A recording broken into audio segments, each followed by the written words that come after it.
الحمدللہ رب العالمین والعاقبۃ للمتقین والصلاة والسلام علی سید الانبیاء والمرسلین اما بعد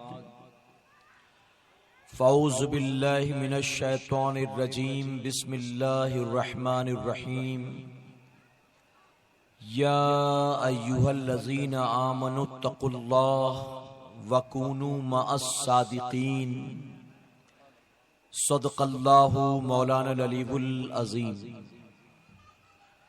باد توحید کے متوالو، شمع رسالت کے پروانوں، غوث و خواجہ اور رضا کے چاہنے والوں، آئیے سب سے پہلے ہم اور آپ نہایت ہی ادب اور احترام کے ساتھ اپنے اور ساری کائنات کے مرکز عقیدت جناب محمد الرسول اللہ صلی اللہ تعالی علیہ وسلم کی بارگاہ بےکس پناہ میں جس طرح سے میں آپ کو پڑھاؤں، میرے ساتھ مل کر بآواز بلند ہدیہ غلامی درود و سلام کے انداز میں پیش کریں۔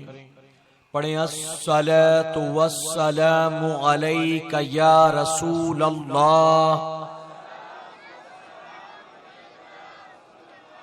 الصلاۃ والسلام علیک یا حبیب اللہ، الصلاۃ والسلام علیک یا نبی اللہ، وعلی آلک واصحابک یا نور اللہ صلی اللہ تعالی علیہ وسلم۔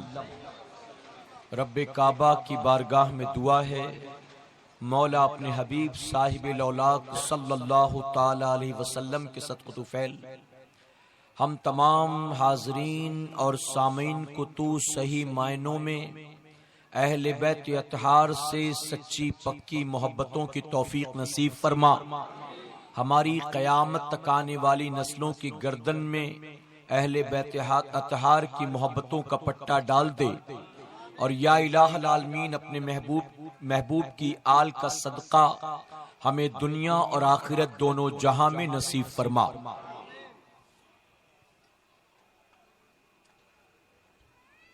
جو دہکتی ریت کے بستر پہ سویا وہ حسین، جو دہکتی ریت کے بستر پہ سویا وہ حسین، جس نے اپنے خون سے دنیا کو دھویا وہ حسین،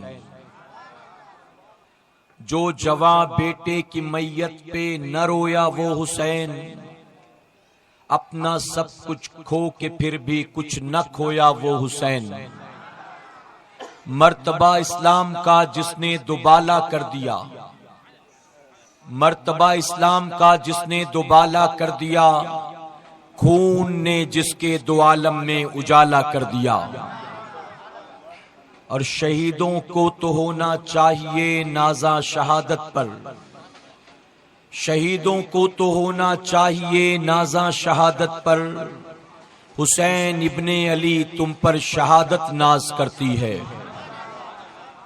اور کسی شاعر نے بڑے ہی پیارے انداز میں مفہوم کربلا کو اور پیغام کرب و بلا کو یوں بیان کیا، حسین گر نہ شہید ہوتے، حسین گر نہ شہید ہوتے تو آج گھر گھر یزید ہوتے۔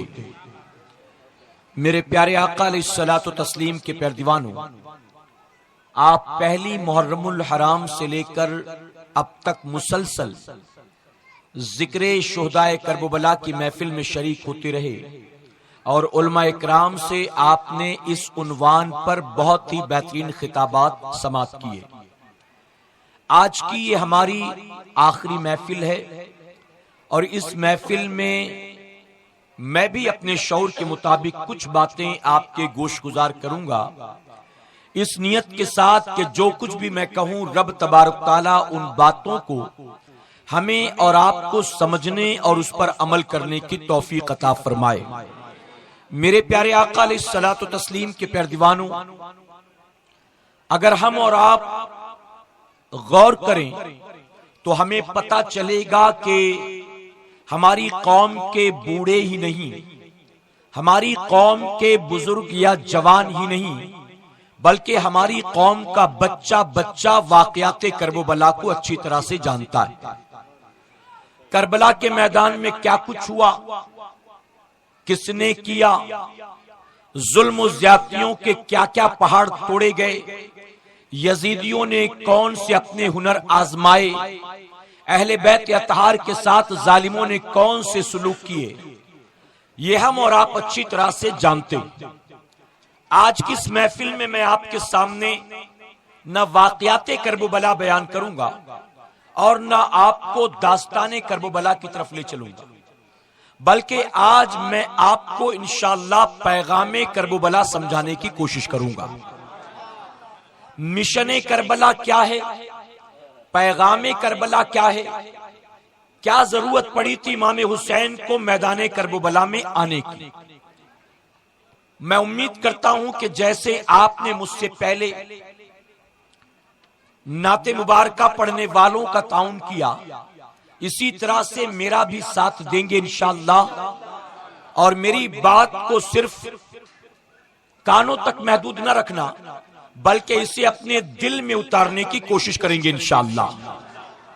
میرے پیارے آقا علیہ الصلوۃ والتسلیم کے پیارے دیوانوں، کربلا سے پہلے تاریخ اسلام میں اور تاریخ انسانی میں بہت ساری جنگیں ہو چکی، اور کربلا کے بعد بھی بہت ساری جنگیں ہوئیں اور قیامت تک ہوتی رہیں گی۔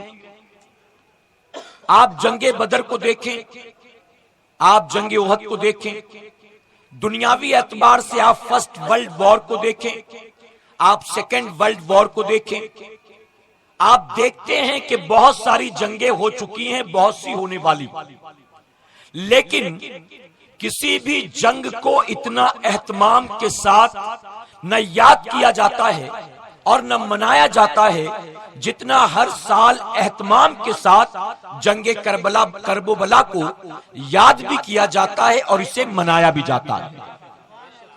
جانتے ہیں اس کی وجہ کیا ہے؟ کبھی ہم نے غور نہیں کیا۔ جنگ کربلا سے پہلے جتنی جنگیں ہوئی ان ساری جنگوں میں نقشہ بالکل کھلا ہوا تھا، ان ساری جنگوں میں یہ بات بالکل واضح تھی کہ کون سا لشکر حق والوں کا ہے اور کون سی فوج جو ہے وہ ناحق لوگوں کی ہے۔ میدان بدر میں آپ دیکھیں، مکے سے جو آئی تھی فوج ہزاروں کی تھی، اور مدینہ منورہ سے جو نکلے تھے وہ 313 نہتے مجاہدین تھے۔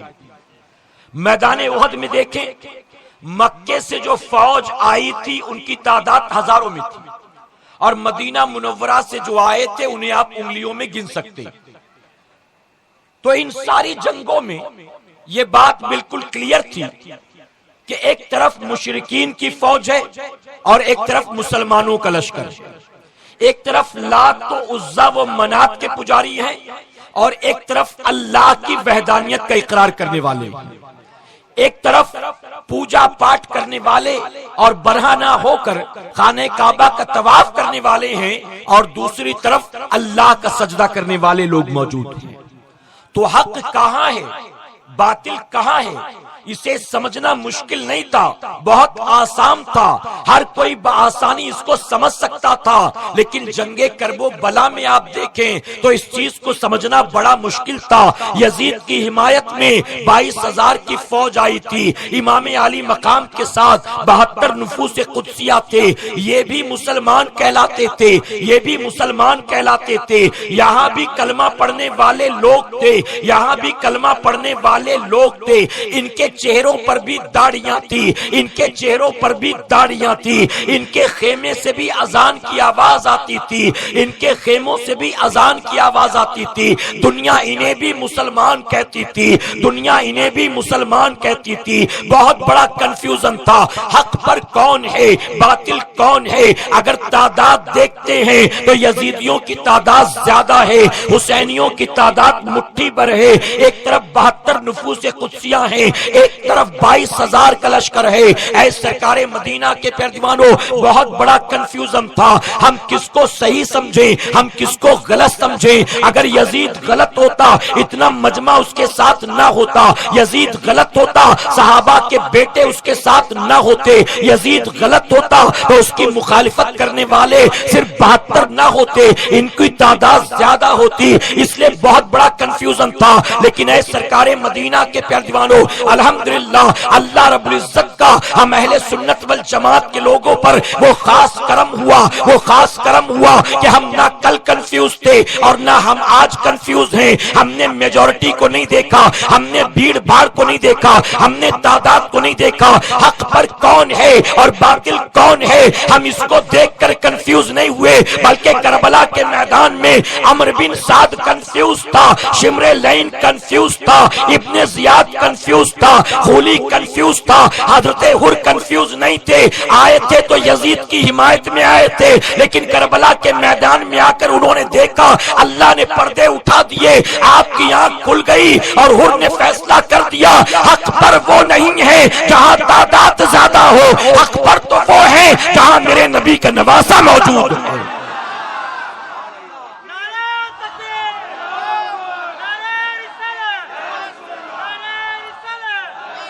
اسی لیے الحمدللہ ہم بھیڑ بھاڑ پر بھروسہ کرنے والے نہیں، ہم تعداد پر بھروسہ کرنے والے نہیں، ہم تو ہمیشہ مٹھی بھر ہی رہے ہیں، وہ چاہے میدان بدر ہو، چاہے احد ہو، چاہے کربلا کی گھاٹی ہو، ہماری تعداد کم ہی رہی ہے، لیکن اس کے باوجود اللہ نے ہمیشہ کامیابی حق والوں ہی کو عطا فرمائی۔ بہت سے لوگ کل کنفیوز تھے اور آج تک کنفیوز ہیں، آج تک کنفیوز ہیں، سمجھ نہیں پا رہے حق پر کون تھا، حق پر کون تھا۔ یہ اللہ کا خصوصی کرم ہے اہل سنت والجماعت کے لوگوں پر کہ ہم اور آپ مجمع دیکھ کر پھسلنے والوں میں سے نہیں ہیں، بلکہ الحمدللہ ہم اور آپ تو نبی کی اہل بیت والے ہیں، نبی کی آل سے محبت کرنے والے ہیں۔ آج بہت سے لوگ کہتے ہیں سعودی میں یہ نہیں ہوتا جو تم کرتے ہو، سعودی میں وہ نہیں ہوتا جو تم کرتے ہو، یہ تم نے نیا نیا کہاں سے بنا لیا؟ ان کے ہاتھ میں اقتدار ہے، ان کے ہاتھ میں پیسے ہیں، ان کے ہاتھ میں پیٹرول ہے، ان کے ہاتھ میں ریال ہے، ان کے ہاتھ میں حکومت ہے، مکے پر ان کا قبضہ ہے، مدینے پر ان کا قبضہ ہے۔ میں ان سب سے کہنا چاہوں گا جو مکے مدینے والوں کو دیکھ کر، سعودی کی حکومت کو دیکھ کر، پیٹرول کے کنووں کو دیکھ کر، ان کے دھن دولت اور ریال کو دیکھ کر پھسل جاتے ہیں اور ان کی حمایت کرتے ہیں، ان کے پیچھے نمازیں پڑھتے ہیں، انہیں اپنا امام تصور کرتے ہیں، میں ان سے یہ واضح لفظوں میں کہنا چاہوں گا الحمدللہ ہم اہل سنت والجماعت کے لوگ ہیں، اور ہم اہل سنت والجماعت کے لوگ ہم نہ پیٹرول والے ہیں، نہ ڈالر والے ہیں، نہ ریال والے ہیں، ہم ہیں تو مصطفیٰ کی آل والے۔ پیٹرول ڈالر اور ریال، پیٹرول ڈالر ریال انہیں مبارک ہو، نبی کی آل ہمیں مبارک ہو۔ یاد رکھنا پیٹرول ڈالر ریال والوں کے یہ دھن دولت دنیا میں کام آئے گی، آخرت میں کام نہیں آئے گی، اور میرے نبی کی آل وہ ہے ان کے دامن کو پکڑ لیا، یہاں بھی کام آئیں گے اور وہاں بھی کام آئیں گے۔ میرے پیارے آقا کے پیارے دیوانوں، ان امیروں سے کہنا کہ امیروں تمہیں اپنی امیری پر ناز ہے، اپنی امیری پر تم ناز کرو، ہم غریب ہیں کسی سے شکوہ شکایت نہیں کرتے، اس کی وجہ کہ غریب تو ہیں، ہمیں ہمارے غریب نواز پہ ناز ہے۔ تمہارے امیر نواز تمہیں دنیا میں نوازیں گے، اور میرا غریب نواز وہ ہے تو یہاں بھی نواز رہا ہے وہاں بھی نوازے گا۔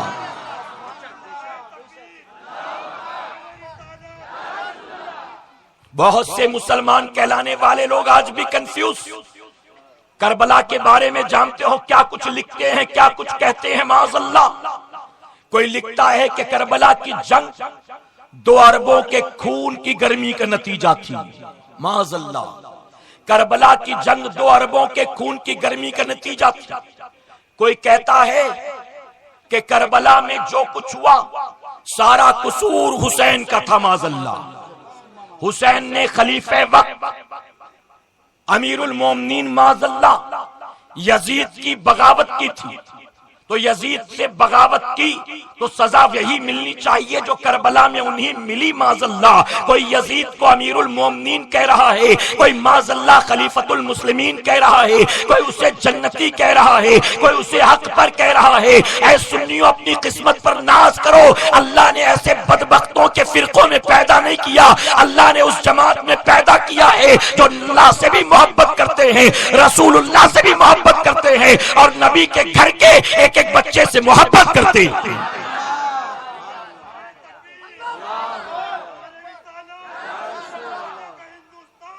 میرے پیارے آقا کے پیارے دیوانوں، حضور اکرم صلی اللہ تعالی علیہ وسلم نے 1450 سال پہلے فرمایا تھا، جو جس سے محبت کرے گا قیامت میں اس کو اسی کے ساتھ اٹھایا جائے گا. سنا ہے نا آپ نے؟ جو جس سے محبت کرے گا قیامت میں اس کو اسی کے ساتھ اٹھایا جائے گا. گویا میرے آقا نے ہمیشہ کے لیے فیصلہ فرما دیا، اچھوں سے محبت کرو گے قیامت میں اچھوں کے ساتھ اٹھو گے، لچوں سے محبت کرو گے قیامت میں لچوں کے ساتھ اٹھو گے، نیکوں سے محبت کرو گے قیامت میں نیکوں کے ساتھ اٹھو گے، بروں سے محبت کرو گے قیامت میں بروں کے ساتھ اٹھو گے، نمازیوں سے محبت کرو گے قیامت میں نمازیوں کے ساتھ اٹھو گے، بے نمازیوں سے محبت کرو گے قیامت میں بے نمازیوں کے ساتھ اٹھو گے، قرآن کے قاریوں سے محبت کرو گے قیامت میں قرآن کے قاریوں کے ساتھ اٹھو گے، اور نچنیوں گویوں سے محبت کرو گے قیامت میں نچنیوں گویوں کے ساتھ اٹھو گے، تہجد گزاروں سے محبت کرو گے قیامت میں شب بیداروں کے ساتھ اٹھو گے، اور جوا کھیلنے والوں سے محبت کرو گے قیامت میں جواریوں کے ساتھ اٹھو گے، اللہ رسول کے فرمانبرداروں سے محبت کرو گے قیامت میں اللہ رسول کے فرمانبرداروں کے ساتھ اٹھو گے، اللہ رسول کے نافرمانوں سے محبت کرو گے قیامت میں اللہ رسول کے نافرمانوں کے ساتھ اٹھو گے،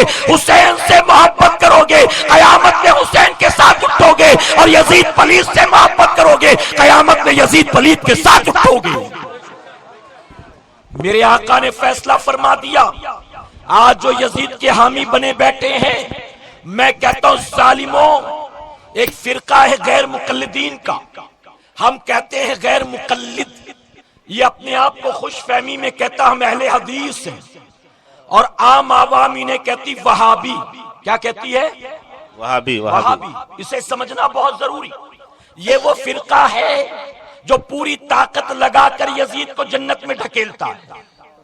قیامت کے دن یوں لگتا ہے کہ اللہ سے لڑ جائے گا. معاذ اللہ، دنیا میں ہم سے لڑ رہا ہے، یزید جنتی یزید جنتی یزید جنتی، پوری زندگی ہم سے لڑتا رہا. لگتا ہے یزید کو جنتی بنانے کا اتنا شوق ہے کہ قیامت میں کہے گا مولا ہم سب جہنم میں جاتے ہیں، اس کو تو جنت میں ڈال دے تاکہ ہماری زبان کی لاج رہ جائے. تو یہ یزید کو جنتی بنانے میں اتنا انٹرسٹڈ ہے جتنا اس کو اپنی جنت کی فکر نہیں ہے، اپنی اولاد کی جنت کی فکر نہیں ہے. یہ یزید کو معاذ اللہ جنتی کہتے ہیں کہ دنیا کی جنگ میں وہ شامل تھا، لہذا وہ جنتی ہے. اس کو تم برا بھلا نہ کہو، اس کو تم غلط نہ کہو. اے مسلمانوں، ہم کہتے ظالموں، یزید کو جنتی تم نے بنایا ہے، اور امام حسین کو جنتی جنت کے مالک نے بنایا ہے. سبحان اللہ سبحان اللہ. نعرہ تکبیر، نعرہ رسالت، ذکر شہدائے کربلا، فضائل اہل بیت، نعرہ تکبیر، نعرہ رسالت. یزید کو تمہیں جبرن جنت میں ڈھکیلنا پڑتا ہے، حسین کو ہم جنتی نہیں بناتے ہیں. ارے قربان حسین کی عظمتوں پر میرے آقا نے اپنے نواسے امام حسن حسین کو صرف جنتی نہیں کہا ہے بلکہ جنتی جوانوں کی سرداری عطا فرمائی. ہم کہتے ہیں یزید کے حمایتی، یزید کے حامی جتنے بھی ہیں سن لیں، اگر علم نہیں ہے بحث کریں تو بحث مت کرنا، میسج کریں تو جواب مت دینا، چھیڑ چھاڑ کریں تو اف نہ کہنا، بلکہ اگر کوئی یزید کی حمایت کرے صرف ایک جملہ کہہ دینا. آقا نے فرمایا ہے جو جس سے محبت کرے کرے گا، قیامت میں اس کو اسی کے ساتھ اٹھایا جائے گا۔ تمہارے دل میں یزید کی محبت ہے، اللہ قیامت میں تمہیں یزید کے ساتھ اٹھائے گا، اور ہم غلامان حسین کو اللہ قیامت میں حسین کے قدموں میں جگہ عطا فرمائے گا۔ ہم کہتے ہیں تم اس جنت میں جاؤ گے جس جنت میں یزید پلید جانے والا ہے، اور ہم حسینی اس جنت میں جائیں گے جس جنت کی سرداری نبی نے اپنے نواسے حسین کو عطا فرمائی۔ سبحان اللہ سبحان اللہ میرے سبحان پیارے اللہ، بے آقا شک۔ کے پیارے دیوانوں، تو یہ ہے کربلا کے واقعات اور یہ ہے کربلا کے معاملات۔ آپ سنتے چلے آئے، میں نے کچھ باتیں تمہید کے طور پر آپ کے سامنے پیش کی۔ توجہ ہے نا آپ کی؟ بات سمجھ میں آ رہی ہے نا آپ کی؟ ہم اور آپ حسینی لوگ ہیں کہ الحمدللہ الحمدللہ آج ہم ذکر حسین کی محفل سجاتے ہیں، اس پر اعتراض سبیل لگاتے ہیں، اس پر اعتراض کھچڑا بناتے ہیں، اس پر اعتراض شربت پلاتے ہیں، اس پر اعتراض نظر و نیاز کرتے ہیں، اس پر اعتراض۔ وقت ہمارا جاتا ہے، انرجی ہماری خرچ ہو رہی ہے، مال ہمارا خرچ ہو رہا ہے، ہم نے نہ ان کو بلایا کھانے کے لیے، نہ ہم ان کے پاس گئے چندہ لینے کے لیے، نہ ان کو دعوت دی کہ محفل میں تم کیوں نہیں آئے، ہم تو ان کے پاس نہیں جاتے، پھر انہیں تکلیف کیوں ہوتی ہے؟ اے مسلمانوں، دنیا کا اصول ہے جب کوئی کسی سے محبت کرتا ہے تو محبوب کی ہر چیز سے وہ محبت کرتا ہے۔ جب کسی کو کسی سے محبت ہو جائے تو صرف محبوب سے محبت نہیں ہوتی، محبوب کی محبت کی بنیاد اس کی گلی سے بھی محبت ہوتی ہے، اس کے راستوں سے بھی محبت ہوتی ہے، اس کی ہر چیز سے محبت ہوتی ہے۔ جانتے ہو کسی نے دیکھا حضرت مجنوں کو ایک کتے کا پیر چوم رہے تھے، کتے کا پیر، کسی نے کہا عجیب دیوانہ ہے، کیسی مستی چھائی ہے کہ تجھے پتا نہیں یہ لیلا ہے کہ کتا ہے، تو کتے کا پیر چومتا ہے۔ تو جانتے ہو کیا جواب دیا حضرت مجنوں نے؟ محبت ایک انسان کو کہاں تک پہنچا دیتی ہے دیکھیں۔ جواب دیتے ہیں کہ تمہیں یہ کتا نظر آتا ہے، میری نگاہ سے دیکھو یہ معمولی کتا نہیں ہے، میں اس کے پیر اس لیے چومتا ہوں کیونکہ یہ میری لیلا کے گلی کا کتا ہے۔ تو لیلا کی گلی کے کتے کے پیر مجنوں چومے تو محبت کا اظہار ہو، اور ہم حسین کے نام پر کھچڑا بانٹے تو بدعت ہو جائے، حسین کے نام پر شربت پلا دے تو شرک ہو جائے، حسین کے نام پر محفل سجا لے تو ان کے جنازے اٹھ جائیں۔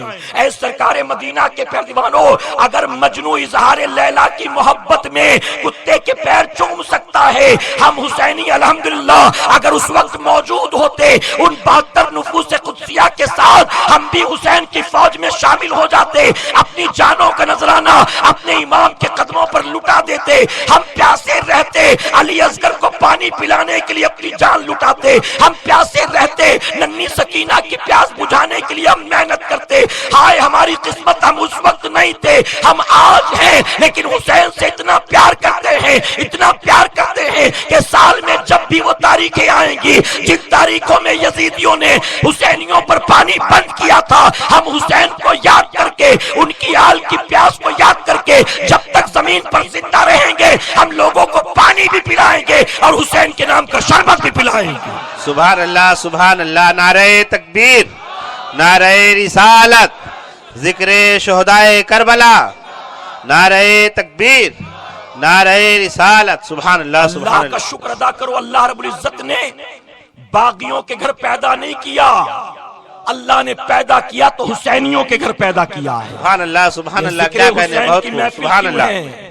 ذکر حسین کی محفل کیوں؟ اجالے اپنی یادوں کے ہمارے ساتھ رہنے دو، اجالے اپنی یادوں کے ہمارے ساتھ رہنے دو، نہ جانے کس گلی میں زندگی کی شام ہو جائے۔ سبحان اللہ سبحان میں اللہ، بے کہتا ہوں شک۔ ذکر حسین کی محفلیں سجنا اگر بند ہو جائیں، اگر امام حسین کی محفل سجنا بند ہو جائے، ہم اپنی نسلوں کو واقعات کربلا اور داستان کربلا بتانا بند کر دیں، تو یاد رکھنا اگر ان محفلوں پر آج پابندی لگی، آنے والے 15 20 25 سال کے بعد دیکھو گے ہماری آنے والی نسلوں کو یہ تو پتا ہوگا مائیکل جیکسن کون ہے، اسے یہ پتا نہیں ہوگا حضرت بلال کون ہے، وہ یہ تو جانتا ہوگا سچن تیندولکر کون ہے، وہ یہ نہیں جانے گا ابو بکر صدیق کون ہے۔ اگر ہم نے یہ محفلیں سجانا بند کر دیا، ہماری نسلوں کو نچنیوں، گویوں، شرابیوں، زانیوں کے نام پتا ہوں گے، اللہ کے محبوبین کے نام معلوم نہ ہوں گے۔ ہم محفلیں سجاتے ہیں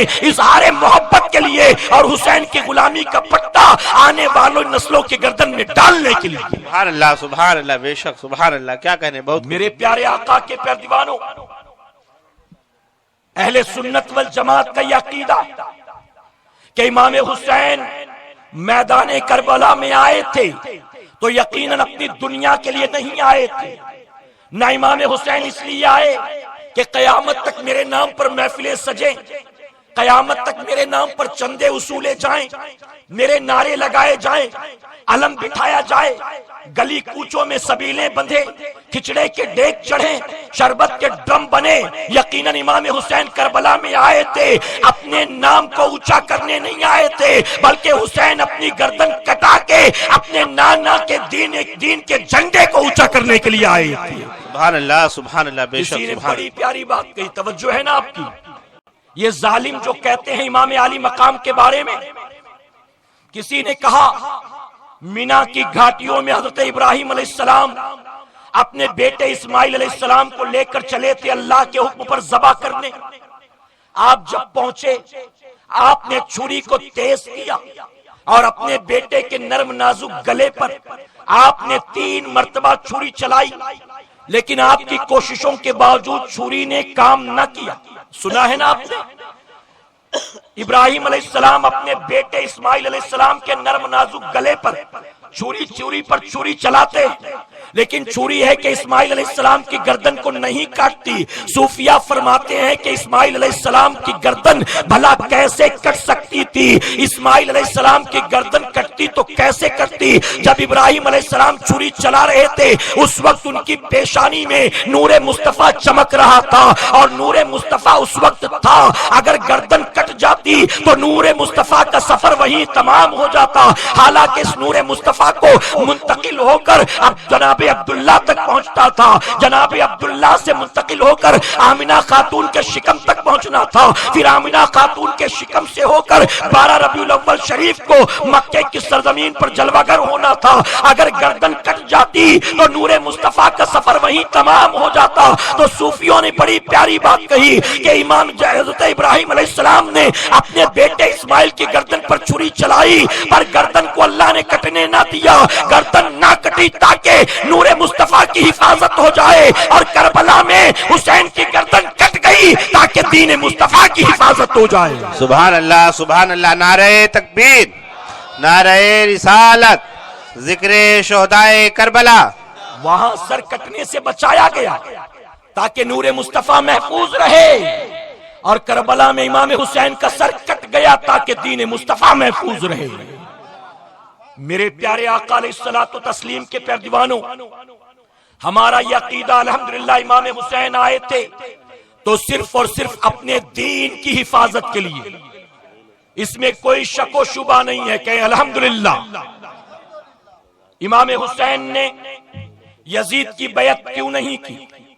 لوگ اس پر بھی اعتراض کرتے، سارے کر رہے تھے، ایک حسین کو کیا پڑی تھی وہ بھی کر لیتے، سب تو کر رہے تھے، امام حسین نے کیوں نہیں کیا؟ میرے پیارے آقا کے پیارے دیوانوں، امام حسین یزید کی بیعت کیسے کر سکتے تھے؟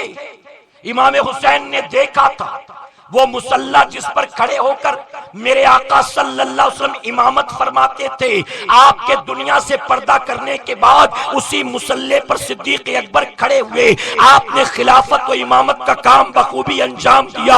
آپ کے بعد سیدنا عمر فاروق اعظم کھڑے ہوئے، خلیفہ بھی تھے، امام بھی تھے۔ آپ کے بعد سیدنا عثمان غنی آئے، اس کے بعد مولا علی آئے، پھر حسن مجتبی آئے، امیر معاویہ آئے۔ امام حسین نے دیکھا تھا آقا کے بعد جو بھی اس منبر پر، جو بھی اس محراب منبر پر کھڑا ہوا، جو بھی اس مصلی امامت و خلافت پر کھڑا ہوا، وہ قرآن کا پابند تھا، وہ سنت کا پابند تھا، وہ شریعت کا پابند تھا۔ اور امام علی مقام نے دیکھا اب اسی پاکیزہ مصلی پر یزید پلید کھڑا ہونا چاہتا ہے، جو فاسق و فاجر ہے، جو شرابی و زانی ہے۔ امام حسین کیسے گوارا کر سکتے تھے وہ پاکیزہ مصلی جس پر میرے آقا کھڑے ہوتے تھے، جس پر صدیق اکبر کھڑے ہوئے، جس پر عمر فاروق اعظم کو شہید کیا گیا، جس پر عثمان غنی کھڑے ہوئے، اس پاکیزہ مصلی پر یزید پلید جیسا ایک بدبخت کھڑا ہو جائے، ایک فاسق و فاجر کھڑا ہو جائے۔ اسی لیے امام حسین کربلا کے میدان میں یزید کے مقابلے میں آ گئے کہ میں اپنا سب کچھ لٹانا تو گوارا کر سکتا ہوں، لیکن ایک فاسق و فاجر کو اس مصلی پر کھڑا ہوتا میں دیکھنا گوارا نہیں کر سکتا ہوں۔ میں کہتا ہوں سنیوں، آج اگر مسجد سلامت ہے، آج محراب منبر سلامت ہے، آج اگر ہماری مسجدوں سے دن اور رات میں 5 مرتبہ حی علی الصلاۃ حی علی الفلاح کی آواز آ رہی ہے، ہمارے چہرے پر داڑیاں ہیں، ہماری پیشانی میں سجدے ہیں، ہماری بیٹیاں بہنیں مائیں پردہ کر رہی ہیں، یقیناً یہ امام حسین کی قربانی کا نتیجہ ہے۔ جس برائی کا دروازہ یزید کھولنا چاہتا تھا، میرے امام نے کربلا میں اپنا کنبہ لٹا کر قیامت تک کے لیے اس دروازے پر تالا لگا دیا۔ سبحان اللہ سبحان اللہ سبحان اللہ، بے شک سبحان اگر امام اللہ۔ حسین بیعت کر لیتے کہ جانے دو، سارے کر رہے ہیں ایک میں بھی کر لوں، کیا فرق پڑتا؟ امام حسین نے سرنڈر کر دیا ہوتا کہ نہیں کروں گا تو مدینہ چھوٹ جائے گا، نہیں کروں گا تو عباس کی زندگی سلامت نہ رہے گی، نہیں کروں گا تو سارے کنبے کو ظالم قتل کر دیں گے۔ امام حسین نے کمپرومائز کر لیا ہوتا، سرنڈر کر دیا ہوتا۔ تو یاد رکھیں، آج ہماری مسجد کا امام بھی داڑھی منڈا ہوتا، ہماری مسجد کا امام بھی شرابی ہوتا، ہماری مسجد کا امام بھی جواری ہوتا، ہماری مسجد کا امام بھی جھوٹا مکار و فریبی ہوتا، ہماری مسجد کا امام بھی زانی ہوتا۔ اگر کوئی مقتدی امام کو پکڑ کر کہتا آپ امام ہیں، آپ کو شرم نہیں آتی، امام ہو کر داڑھی منڈاتے ہیں، امام ہو کر شراب پیتے ہیں، امام ہو کر جوا کھیلتے ہیں، تو امام آگے بڑھ کر مقتدی کے گال پر تماچے مار دیتا، تو مجھے آیا ہے دین سکھانے کے لیے، تو بڑا متقی آ گیا، تو بڑا پرہیزگار آ گیا، تو بڑا دیندار آ گیا۔ ارے کیا تو حسین سے زیادہ دین جانتا ہے؟ حسین جب دین جانتے تھے، صحابی تھے، نواز رسول تھے، انہوں نے اعتراض نہ کیا۔ یزید جیسے فاسق و فاجر کی بیعت انہوں نے کر لی، تو مجھے امام کیوں نہیں مانتا؟ حسین نے گویا کربلا میں اپنی گردن کو کٹا کر قیامت تک کے لیے اس برائی کے دروازے پر پہرے لگا دیے۔ سبحان اللہ سبحان اللہ، کیا کتنے کہنے، بہت احسان خوب، گناؤں میں حسین کے، سبحان اللہ کتنے احسان میں گناؤں۔ اے سرکار مدینہ علیہ الصلوۃ والتسلیم کے پیارے دیوانوں، اگر کوئی کہتا ہے ظالم کہ امام حسین آئے تھے اقتدار کے لیے، خلافت کے لیے، کرسی کے لیے، دولت کے لیے، ارے وہ سارے آفر تو کر چکا تھا یزید، وہ سارے آفر تو کر چکا تھا، لیکن امام حسین نے کیا مانا؟ کیا اس کے آفرز کو قبول کیا؟ دنیا کا اصول ہے، مذہب کوئی بھی ہو، سٹینڈرڈ کوئی بھی ہو، پڑھا لکھا ہو بے پڑھا لکھا ہو، ہر آدمی جانتا ہے کہ جب ایک آدمی کو اونچی پوسٹ مل جاتی ہے، اونچا عہدہ مل جاتا ہے، تو نیچی پوسٹ کی تمنا نہیں کرتا ہے، کرتا ہے بتاؤ؟ ایک آدمی بینک میں 8 سال سے پیون تھا، پڑھا لکھا تھا، 8 سال کے بعد ایگزام دے دے کے کلرک بن گیا۔ اب کلرک بننے کے بعد کیا وہ آرزو کرے گا کہ کاش میں کلرک بھی ہوتا، پیون بھی ہوتا، مجھے ڈبل سیلری ملتی، میں فائلیں بھی اٹھاتا، سائن بھی کرتا، نوٹ بھی کاؤنٹ کرتا، اور بینک میں جھاڑو بھی لگاتا، لوگوں کو چائے بھی دیتا، ان کے ٹفن بھی دھوتا، ان کے گلاس بھی اٹھاتا۔ کیا وہ تمنا کرتا؟ آدمی آگے بڑھتا ہے تو پیچھے پلٹ کر دیکھنا پسند نہیں کرتا۔ دنیا کا ہر آدمی ترقی چاہتا ہے۔ ایک کارپوریٹر ایم ایل اے بن جائے تو ایم ایل اے بننے کے بعد کارپوریٹر بننے کی آرزو نہیں رہتی، M L A M P بن جائے تو ایم پی بننے کے بعد ایم ایل اے بننے کی تمنا نہیں رہتی، کوئی سینٹرل گورنمنٹ میں منسٹر ہو کوئی اسٹیٹ سینٹرل گورنمنٹ میں منسٹر بن جائے تو اسٹیٹ گورنمنٹ میں منسٹر بننے کی تمنا نہیں کرتا کہ میں صرف ایک اسٹیٹ تک محدود رہوں گا، مجھے تو سینٹرل گورنمنٹ کا عہدہ مل گیا۔ اے سرکار مدینہ کے پیروانوں، دنیا کا ہر آدمی اگر اونچا عہدہ پالے تو اس کے نیچے کے عہدے کی تمنا نہیں کرتا۔ یہ ظالم جو امام حسین پر بہتان لگاتے ہیں، حسین کربلا میں آئے تھے خلافت کی لالچ میں، معاذ اللہ ثم معاذ اللہ، حسین کے دل میں خلافت کی لالچ کیا ہوتی، حسین کے سامنے دنیا کی کیا اہمیت تھی، خلافت کی کیا اہمیت تھی، حسین جانتے تھے زندگی بہت مختصر ہے، حسین کے سامنے ان چیزوں کی کیا اہمیت تھی۔ ارے حسین آخر بتاؤ خلافت کی تمنا کیوں کرتے؟ حسین کو تو اس سے بڑھ کر اللہ کے حبیب نے اتنا اونچا مقام دے دیا کہ صرف اپنے نواسے حسین کو نبی نے جنتی نہیں بنایا، جنت کی سرداری عطا فرما دی۔ سبحان اللہ سبحان اللہ جو سبحان اللہ۔ جنت کا سردار بن گیا، بتاؤ جنت میں جانے کے بعد کوئی باہر آنا چاہتا ہے؟ جس کو جنت مل گئی، جنت کی سرداری مل گئی، اس کے سامنے دنیا کی دھن دولت کوئی معنی رکھتی ہے؟ آپ کے یہاں وڑالہ میں کوئی آدمی 20-25 سال سے تھا اور بیچارے نے توڑا جمع کیا، شفٹ ہو گیا وہ بلڈنگ میں۔ اب بلڈنگ میں شفٹ ہونے کے بعد وہ کیا تمنا کرے گا کہ یار واپس بلڈنگ بیچ کر 2-3 جھوپڑے لے لیتا، وہیں رہتا تو اچھا تھا؟ پسند کرے گا؟ ارے جو بلڈنگ میں رہنے والا ہو جھوپڑے میں رہنا پسند نہیں کرتا، جو اونچی کوٹھیوں میں رہنے والا ہو وہ بلڈنگ میں رہنا پسند نہیں کرتا، جو بنگلے میں رہنے والا ہو وہ فلیٹ میں رہنا پسند نہیں کرتا۔ تو جس کو اللہ کے حبیب نے جنت دے دی ہو وہ دنیا آخر کیوں کر پسند کرنے لگا؟ بھلا بتاؤ۔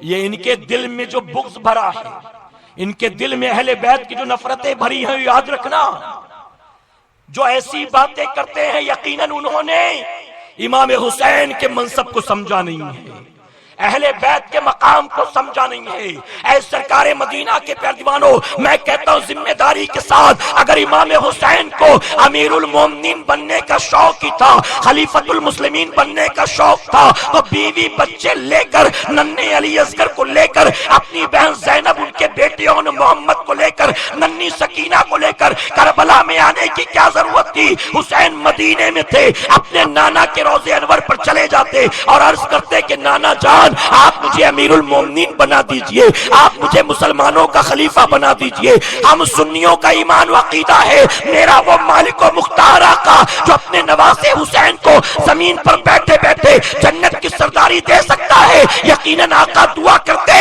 اور حسین مدینے میں بیٹھے بیٹھے خلیفہ بھی بن جاتے ہیں۔ سبحان اللہ سبحان اللہ سبحان اللہ۔ لیکن خلافت مقصد نہیں تھی، خلافت مقصد نہیں تھی۔ میں کہتا ہوں سنیوں، میرا حسین اس ماں کا بیٹا ہے، اس ماں کا بیٹا ہے، عید کا چاند ہو گیا، بچوں کے پاس صبح پہننے کو نیا جوڑا نہیں ہے، خاتون جنت مصلی بچھاتی ہیں، سجدے میں سر رکھتی ہیں، اے اللہ کل عید ہے، مدینے کے بچے نئے جوڑے پہنیں گے، میرے بیٹے حسن حسین کے پاس کل پہننے کو نیا جوڑا نہیں ہے، اے اللہ کل میرے بچے پرانا کپڑا پہن کر نکلیں گے، لوگ مذاق اڑائیں گے، بچے تانا دیں گے، اے اللہ کیا بتا تیری رحمت گوارا کرے گی کہ کل صبح تیرے محبوب کے نواسوں کا لوگ مذاق اڑائے۔ خاتون جنت یہاں مصلی پر دعا کر رہی تھی، وہاں دروازے پر دستک ہوئی، جب دروازہ کھولا گیا تو پتا چلا فرشتوں کا سردار غلام بن کر جبرائیل دروازے پر آیا ہے، ہاتھ میں 2 جوڑے تھے امام حسن حسین کے لیے۔ ارے امام حسین اس ماں کے بیٹے تھے جن کی ماں سجدے میں جا کر دعا کرتی، اللہ ان کے بیٹوں کے لیے جنت سے عید کا جوڑا بھیجا کرتا۔ سبحان اللہ سبحان اللہ سبحان اللہ۔ بے شک اپنی والدہ کی قبر پر جاتے، اپنی ماں سے کہتے امی یزید جبرن خلیفہ بن گیا ہے، میں بننا چاہتا ہوں۔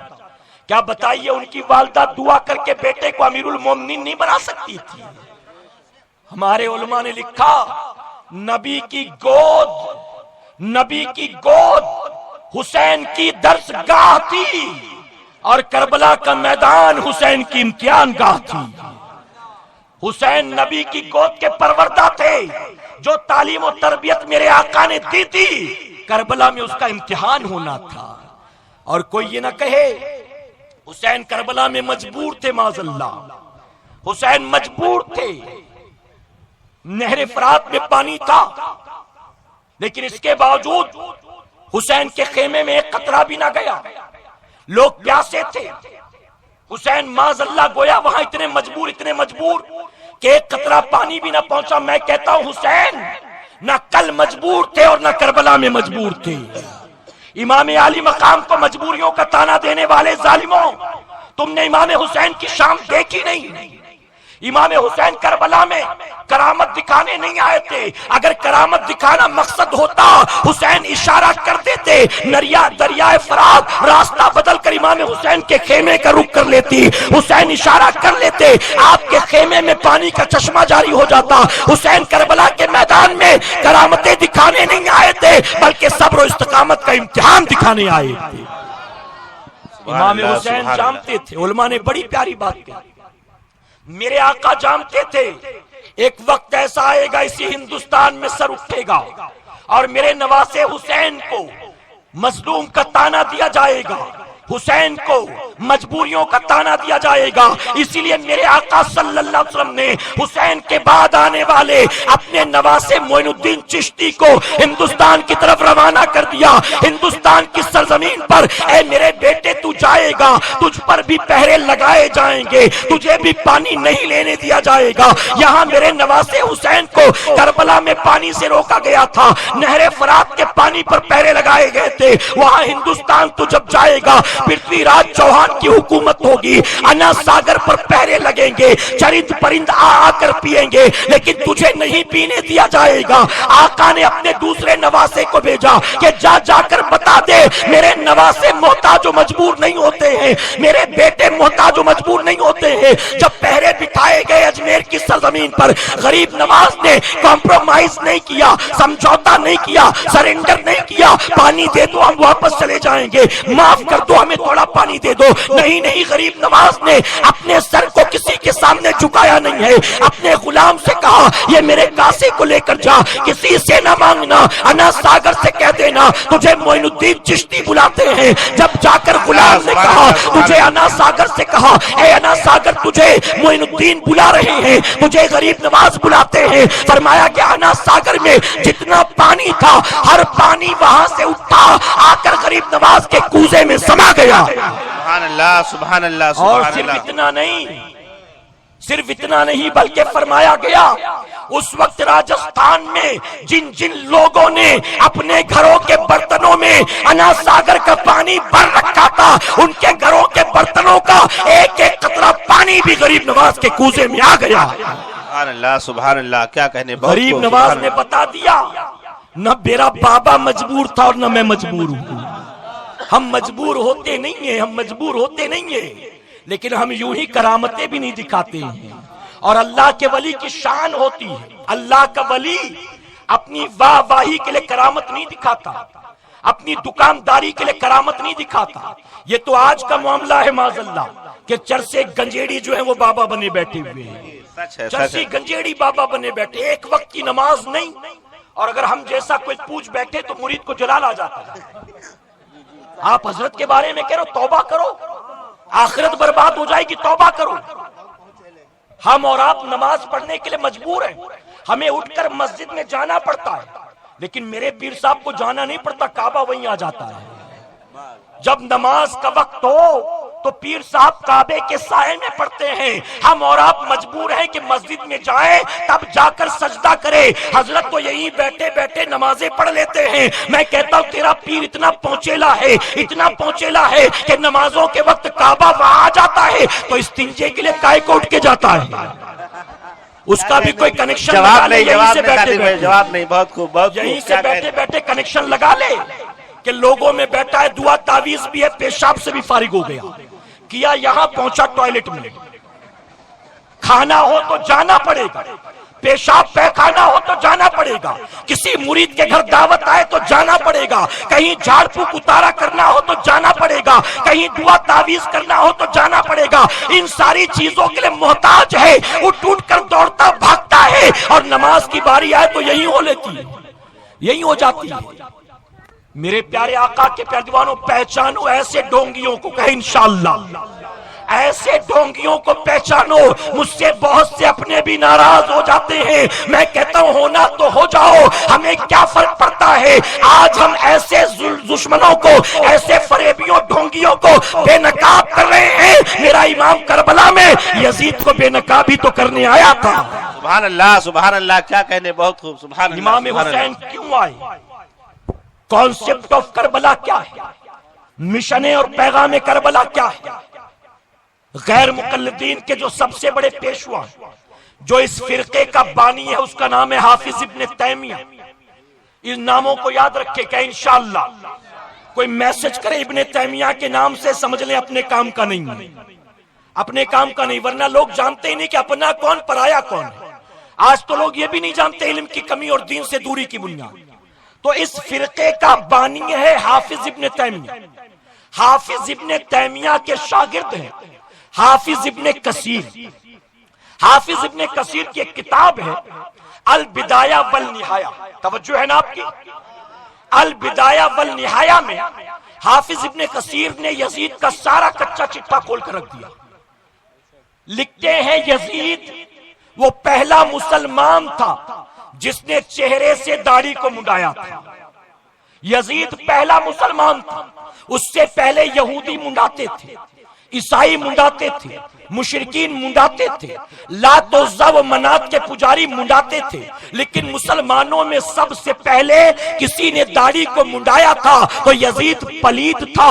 اسی طرح لکھتے ہیں کہ یزید شرابی تھا، یزید بے نمازی تھا، یزید بندروں کا ناچ دیکھتا تھا، چھوٹے بچوں کے جسموں سے کھیلتا تھا، معاذ اللہ ثم معاذ اللہ، اتنا بڑا ظالم نفس پرست تھا، بھائی بہن کی شادی کو جائز قرار دیتا تھا، یہاں تک کہ اس کے محل کے اندر ڈھول گھنگرو کی رات بھر آواز آتی تھی، اس نے طبلہ بجانے والے تنخواہ پر رکھے تھے، ہارمونیم طبلے والے تنخواہ پر رکھے تھے، اس کے محل میں رقاصائیں تھی، تنخواہ موٹی موٹی دی جاتی تھی۔ اور حافظ ابن کثیر لکھتے ہیں روزانہ رات ہوتی اس کے محل سے ڈھول گھنگرو کی آواز آتی تھی، پوری رات شراب شباب و کباب کی محفل میں ڈوبا رہتا تھا۔ آگے لکھتے ہیں جب فجر کی اذان شروع ہوتی تھی اس وقت یہ یزید پلید جو تھا شراب کے نشے میں دھت اپنے بستر پر پڑا ہوتا تھا۔ آگے لکھتے ہیں کہ یزید شراب کے نشے میں اپنے بستر پر پڑا ہوتا تھا اور حسین فجر کے وقت اپنے گھر سے نکل کر اللہ کے گھر نکل کر اللہ کا سجدہ کر رہے ہوتے تھے۔ سبحان اللہ، سبحان اللہ۔ امام حسین کیا پسند کرتے ہوئے ایسے فاسق و فاجر کے ہاتھ میں ہاتھ دیتے؟ آج ہم اور آپ نماز پڑھنا شروع کریں، جمعہ 8 دن ہوا تو اپنے امام میں عیب ٹٹولنا شروع کرتے ہیں۔ ہم سے پوچھتے لوگ آ کر ان کا انگوٹھا برابر لگتا نہیں ہے، نماز ہوگی کہ نہیں ہوگی؟ جب وہ جاتے ہیں سجدے میں تو پنجہ کھڑا رہتا ہے، نماز ہوگی کہ نہیں ہوگی؟ مجھے لگتا ہے ان کی قرت صحیح نہیں ہے، نماز ہوگی کہ نہیں ہوگی؟ میں نے ایک بار دیکھا پتہ نہیں کیسے وضو کر رہے تھے، نماز صحیح ہوگی کہ نہیں ہوگی؟ ہم اپنے امام میں عیب ٹٹولتے ہیں، انگلی صحیح نہیں، وضو صحیح نہیں، قرت صحیح نہیں، ٹوپی امامہ صحیح نہیں، نماز ہوگی کہ نہیں ہوگی؟ ارے اپنی 1-2 وقت کی نماز کے لیے ہم جب اتنی تحقیق کرتے ہیں اور نہ ہو عیب تو بھی عیب ٹٹولا کرتے ہیں، بتاؤ امام حسین وقت کے فاسق و فاجر کو اپنا امام کیسے بنا سکتے تھے؟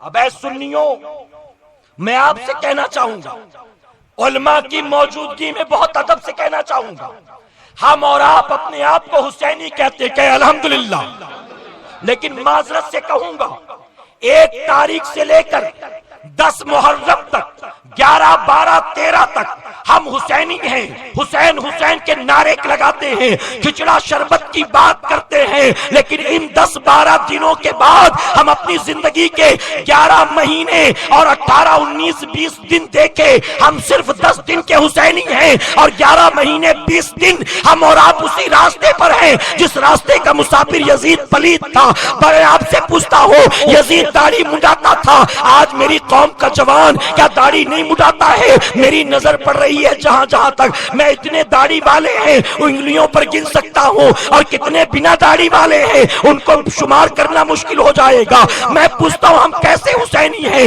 ہم کہتے ہم حسینی ہیں، ہر صبح اٹھ کر داڑھی منڈاتے ہیں، ہم کہتے ہم حسینی ہیں، ہم جھوٹ میں دھڑلے سے جھوٹ بولتے ہیں، ہم کہتے ہم حسینی ہیں، ہم وعدہ خلافی کرتے ہیں، ہم کہتے ہم حسینی ہیں، ہم دوسروں کی بہو بیٹیوں پر گندی نظریں ڈالتے ہیں، ہم کہتے ہم حسینی ہیں، ہم ہم سیٹی بھی بجاتے ہیں، ہم فلمیں بھی دیکھتے ہیں، ہم گانے بھی سنتے ہیں، ہم گالی گلوز بھی کرتے ہیں، ہم بوڑھے ماں باپ کی عزت نہیں کرتے، ہم نے موبائل میں 1-2-3 جی بی گانے بھر رکھے ہیں، ہم کیسے حسینی ہیں؟ میں کہتا ہوں حسینیوں، صرف سبیل والے حسینی نہ بنو، صرف کھچڑے شربت والے حسینی نہ بنو، صرف دیگ و ڈرم نعرے والے حسینی نہ بنو، صرف نظر و نیاز و زبانی جمع خرچ والے حسینی نہ بنو۔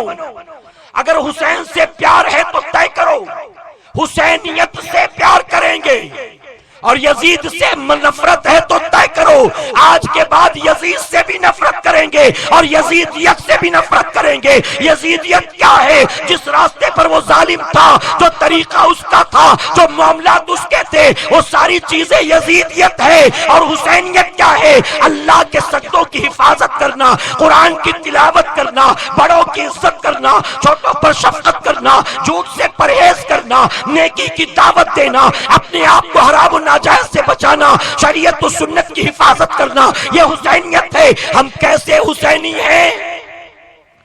دعویٰ حسینی ہونے کا اور گریبان بھرا پڑا ہے گناہ پر گناہ سے، دامن داغدار ہے یزیدیت سے۔ 10 محرم کی رات آئی، توجہ ہے نا آپ کی؟ 10 محرم کی رات آئی، میری مائیں بہنیں سنیں غور سے، 9 کا دن گزرا، سورج ڈھلا، 10 تاریخ لگ گئی۔ عمرو بن سعد امام حسین کے پاس آیا۔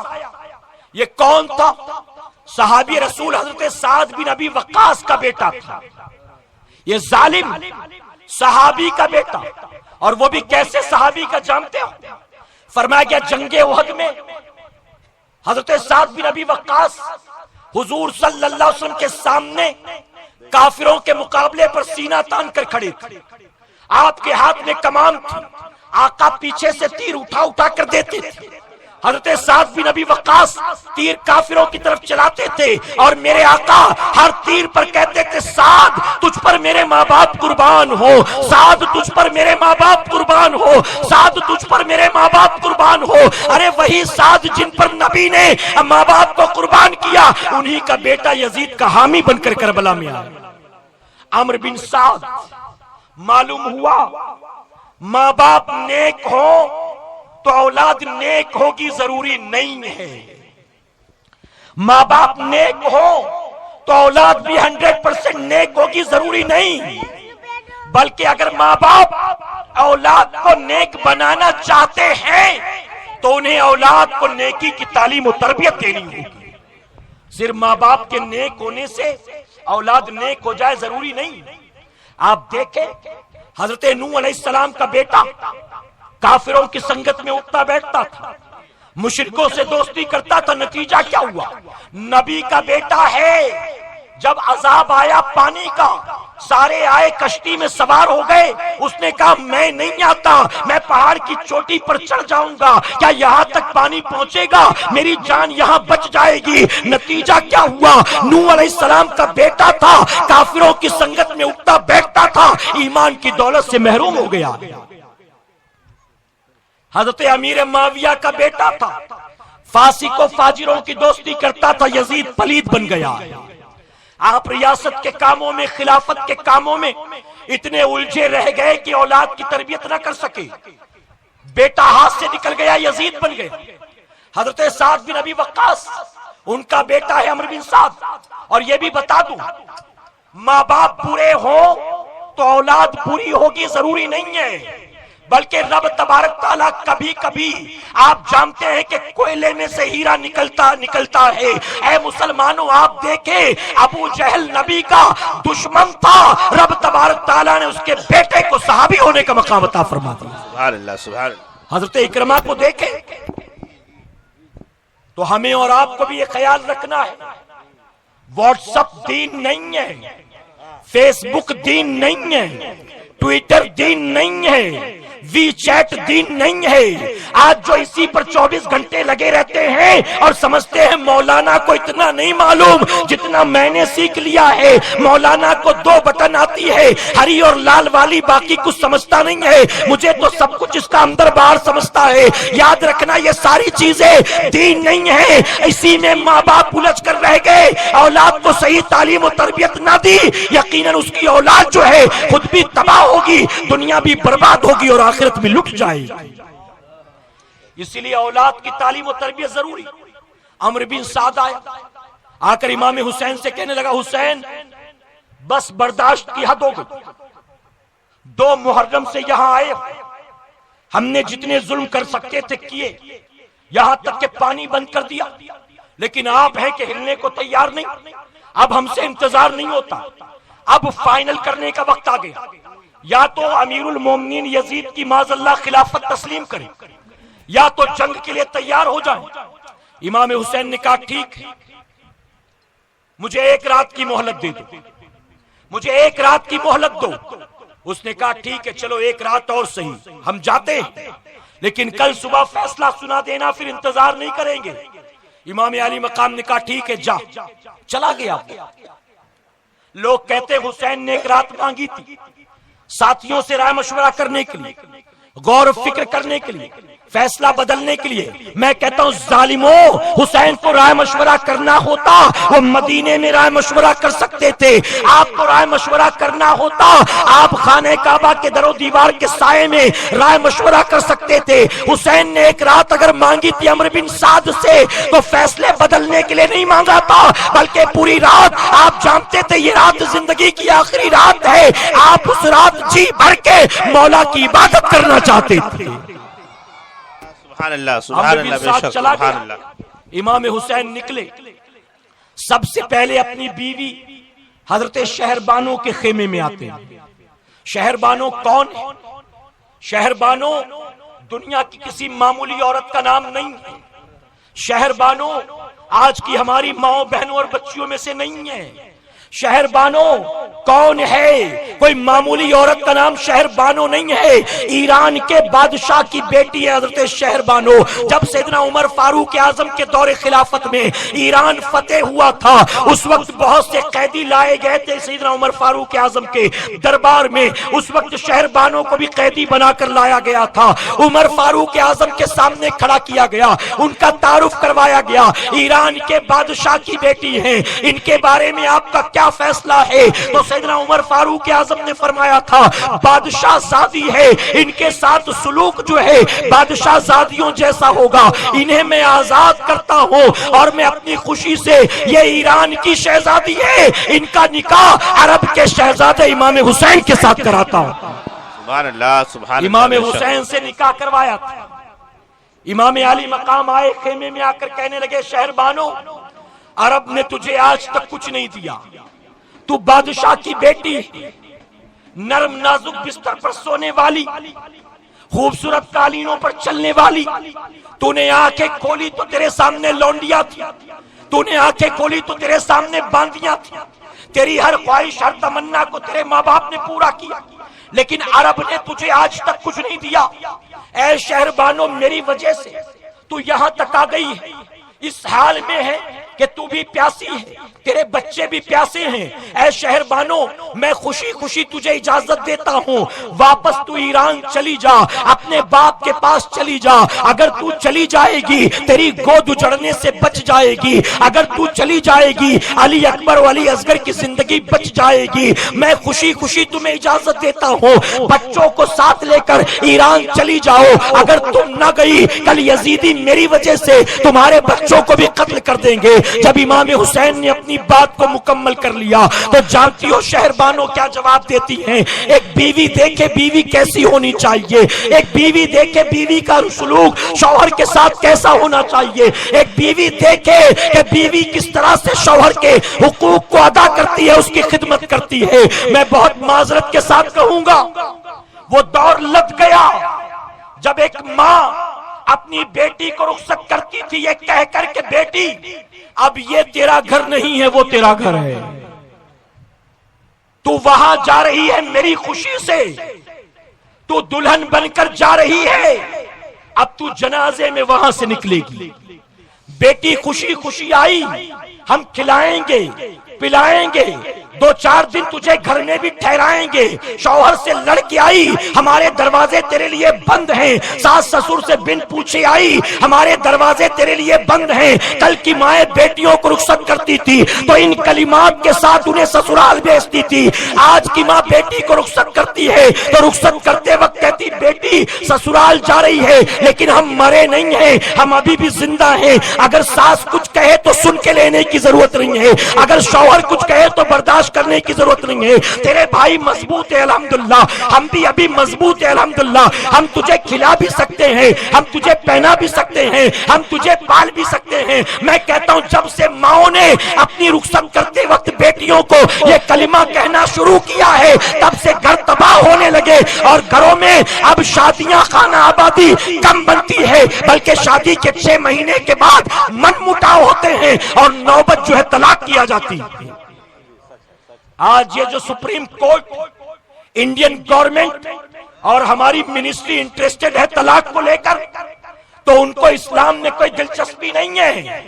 مسلمان عورتوں کی ہمدردی حاصل کرنے کا ہتھکنڈا ہے، اور یاد رکھنا دنیا نے مسلمان بچیوں کو ایسے بہت سے لالی پاپ دیے، اگر جھانسے میں آ گئی حماقت کی زبان کھولی تو نتیجہ کیا ہوگا؟ نیوز چینل میں ہم دیکھ رہے ہیں 3 طلاق کو لے کر مسئلے، آپس میں بحث بازیاں، اس میں کچھ عورتیں بھی آتی نقاب پہن کر، وہ بھی کہتی نہیں یہ تو ظلم ہے، نہیں یہ نہیں ہونا چاہیے تو زیادتی ہے۔ ہم کہتے یاد رکھنا دنیا کے بنائے قانون دا کے قانون کو بدلا جا سکتا ہے لیکن اللہ اور اس کے رسول کے بنائے قانون کو قیامت تک بدلا نہیں جا سکتا ہے۔ اس کی وجہ یہ ہے کہ دنیا کا قانون دا جب قانون بناتا ہے اس کے سامنے ماضی ہوتا ہے، اس کے سامنے حال ہوتا ہے، وہ ماضی اور حال کو دیکھ کر قانون بناتا ہے، اور فیوچر کے ساتھ قانون کبھی کبھی بدل جاتا ہے، لیکن وہ قانون جو اللہ اور اس کے رسول نے بنایا ہے ان کے سامنے نہ صرف ماضی تھا نہ صرف حال ہے بلکہ قیامت تک کیا کچھ ہوگا رب کی نظروں سے کچھ بھی چھپا نہیں۔ اور یاد رکھنا 3 طلاق کے مسئلے کو لے کر کوئی زبان کھولے تو کسی ملا کے فتوے پر نہیں بول رہا، آج کے کسی بکاؤ مفتی کے فتوے پر نہیں بول رہا، بلکہ وہ قانون جو اللہ اور اس کے حبیب نے بنا دیا تم اس کے بارے میں زبان کھولتے ہو۔ اور میں پوری ذمہ داری سے علماء کی موجودگی میں کہنا چاہوں گا اللہ اور اس کے حبیب کے بنائے قانون پر کوئی نام نہاد مسلمان اگر زبان کھولتا ہے، زبان کھولتے ہی اس کے سینے سے ایمان کا جنازہ نکل جاتا۔ اگر کوئی کہے کہ یار چوری کرنے والے کا ہاتھ کاٹ تو بڑا ظلم ہے، یہ اتنی سخت سزا نہیں ہونی چاہیے، تم سدھرنے کا موقع تو دو اس کو، تم نے ہاتھ ہی کاٹ دیا سدھرے گا کیسے؟ اس کو پچھتاوا ہوا ہے غلطی پر، افسوس ہوا ہے غلطی پر، لیکن ہاتھ کاٹ دیا تم نے وہ تو اپاہج ہو گیا، معذور ہو گیا۔ ہم کہتے ہیں ظالم، اسلام نے جو سزا مقرر کی ہے تیری عقل میں وہ بات نہ بیٹھے نہ بیٹھے، لیکن یاد رکھنا اللہ اور اس کے رسول کا بنایا قانون ہرگز غلط نہیں ہو سکتا ہے۔ اگر اسلام نے کہا کوئی چوری کرے تو اس کا ہاتھ کاٹ دو تو جانتے ہو اگر ایک چور کا ہاتھ ایک بار کاٹ دیا جائے گا ہزاروں لوگوں کو آپ نے چور بننے سے بچا لیا۔ سبحان اللہ، اگر کوئی زنا کرے اسے سنسار کرو، زنا کرے شادی شدہ ہے سنسار کرو، غیر شادی شدہ ہے اس کو 100 کوڑے لگاؤ۔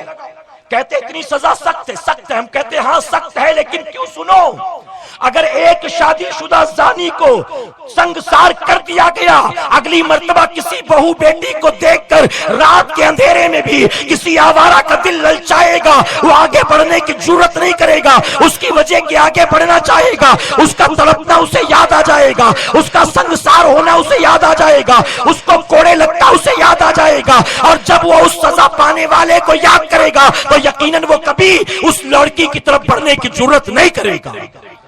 تو ایک کو سزا دے کر ہزاروں کو اس برائی کے راستے سے روکا اسلام نے، ہزاروں کو۔ حضرت شہربانو نے جب سنا امام حسین کی بات مکمل ہوئی تو شہربانو کہتی ہاں ہاں حسین آپ نے صحیح کہا، میں ایران کے بادشاہ کی بیٹی ہوں، لیکن سنیں، میرا باپ مجوسی تھا، میری ماں آتش پرست تھی، میری ماں آگ کی پجارن تھی، میرا باپ آگ کا پجاری تھا۔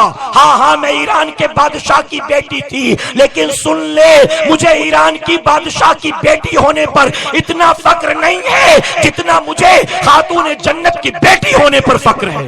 سبحان اللہ، سبحان میرے اللہ۔ ماں باپ آگ کے پجاری تھے، آپ سے نسبتیں جڑ گئی، اب میری ماں خاتون جنت، جنتی عورتوں کی سردار ہیں، میرے بابا علی تمام ولیوں کے امام ہیں، اور آج مجھے اس بات پر فخر نہیں ہے کہ میں ایران کے بادشاہ کی بیٹی ہوں، مجھے اس بات پر ناز ہے کہ میں جنتی جوانوں کے سردار کی بیوی بن چکی ہوں۔ سبحان اللہ، سبحان اللہ، سبحان اللہ۔ جہاں بے تک شک۔ بچوں کی بات ہے تو سنیں، ہاں مجھے علی اکبر پیارا ہے، ہاں مجھے علی اصغر پیارا ہے، لیکن سنیں، مجھے اپنے بچے اتنے پیارے نہیں ہیں جتنا سیدہ فاطمہ کا حسین مجھے پیارا ہے۔ سبحان اللہ، سبحان میں اللہ، اپنے سبحان اللہ۔ بچے بے تو شک۔ قربان کر سکتی ہوں، لیکن حسین جب تک میرے بچے زندہ رہیں گے، آپ پر آنچ آ جائے میں گوارا نہیں کر سکتی ہوں۔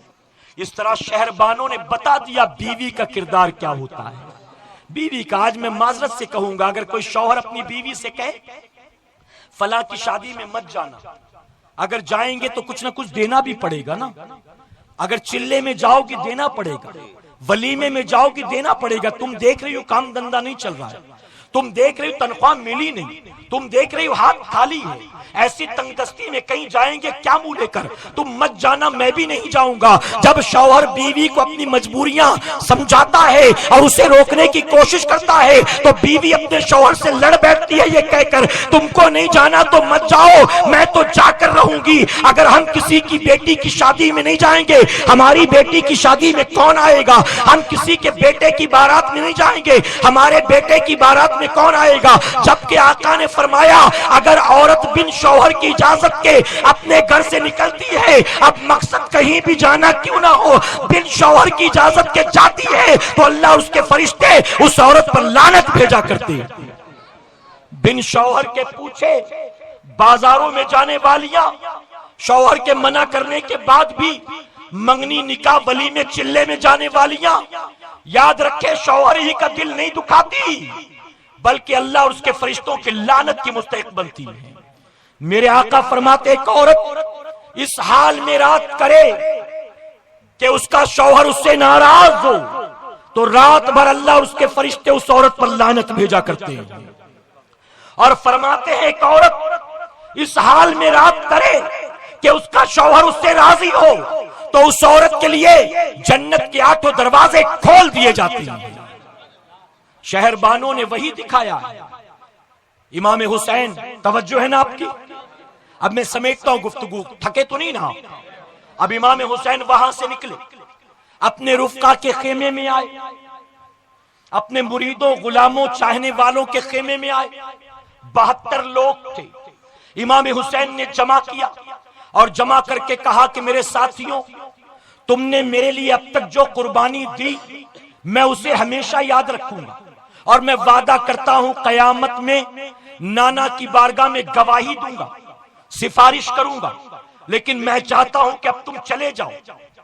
اس کی وجہ کہ یزید کی دشمنی مجھ سے، کل جب صبح کا سورج چمکے گا تو یزیدی میری طرف تیر پھینکیں گے، تلوار چلائیں گے، اگر تم میرے ساتھ رہے تو ظالم تمہیں بھی شہید کر دیں گے، اس لیے میں چاہتا ہوں کہ تم چلے جاؤ۔ جب امام حسین نے کہا، آپ کی آواز کو سن کر ہر طرف سناٹا تھا، ایک آدمی بھی جانے کو تیار نہیں تھا۔ امام حسین فرماتے ہیں کیا تمہیں بیوی بچے پیارے نہیں ہیں؟ کیا تمہیں گھر بار پیارا نہیں ہے؟ کیا تمہیں زندگیاں پیاری نہیں ہیں؟ تم واپس کیوں نہیں جاتے ہو؟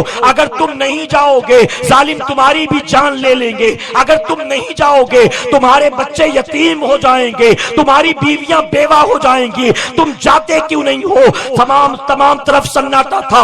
امام حسین نے دیکھا خیمے میں چراغ جل رہا تھا، آپ نے فرمایا چراغ کی روشنی میں میرا چہرہ تمہاری نگاہوں کے سامنے ہے، اور میں جانتا ہوں کہ اس وقت میرے سامنے نکل کر جانے میں تمہیں شرم آ رہی ہے، میں چراغ کی لو کو دھیما کر دیتا ہوں، خیمے میں اندھیرا کر دیتا ہوں، اندھیرے کا فائدہ اٹھا کر تم چلے جاؤ، مجھے تم سے کوئی شکایت نہیں ہے، میں قیامت میں نانا کی بارگاہ میں تمہاری خدمتوں کی گواہیاں دوں گا۔ یہ کہہ کر آپ نے چراغ کی لو کو دھیما کر دیا۔ فرمایا گیا امام حسین نے چراغ کو دھیما کیا، چاروں طرف خیمے میں سناٹا تھا، اندھیرا پھیل گیا۔ کچھ دیر گزرنے کے بعد آپ نے پھر چراغ کی لو کو اونچا کیا، پھر اجالا ہو گیا۔ امام حسین نے دیکھا چراغ کی لو کو دھیما کرنے سے پہلے آپ کا جو ساتھی جہاں کھڑا تھا 1 انچ بھی کوئی پیچھے نہیں ہٹا تھا، بلکہ سارے کے سارے وہیں پر موجود تھے۔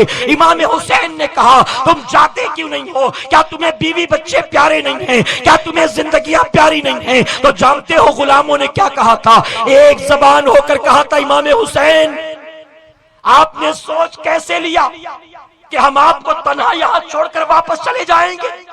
ہم مدینے سے آپ کے ساتھ نکلے تھے تو آپ کو یہاں پہنچانے نہیں آئے تھے، ہم یہاں آپ کے ساتھ آئے تھے تو آپ کے قدموں پر آپ کے نانا کے دین کے لیے اپنی جانیں قربان کرنے کے لیے آئے تھے۔ اور امام حسین کل آپ دیکھ لینا، تاریخ گواہ ہوگی، جب یزیدی تیر تلوار چلائیں گے ہمارے جسموں میں جب تک آخری سانس باقی رہے گی ہم آپ پر تیر تلوار تو درکنار خروچ بھی نہیں آنے دیں گے۔ اور تاریخ گواہ ہے جب تک امام حسین کے رفقا زندہ تھے امام حسین کو میدان میں نہیں آنے دیا، اپنی جانیں لٹائی ہیں، پھر حسین مقابلے پر آئے ہیں۔ ہم نے سمجھا حسینی ہونا بڑا سستا سودا ہے، بس نعرے لگا لو کافی۔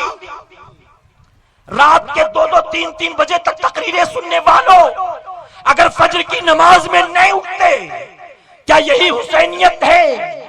کیا یہی حسین کی محبت ہے؟ یاد رکھنا فجر چھوڑنا یزید پلید کا کام ہے، اور فجر اٹھ کر اللہ کے سجدے کرنا امام حسین کا کام ہے۔ سبحان اللہ سبحان اللہ سبحان اللہ۔ کل یزید کے محل میں ناچ گانا ہو رہا تھا، یزید کے محل میں ڈول گھنگرو بج رہا تھا، طبلے ہارمونیم کی آواز آ رہی تھی۔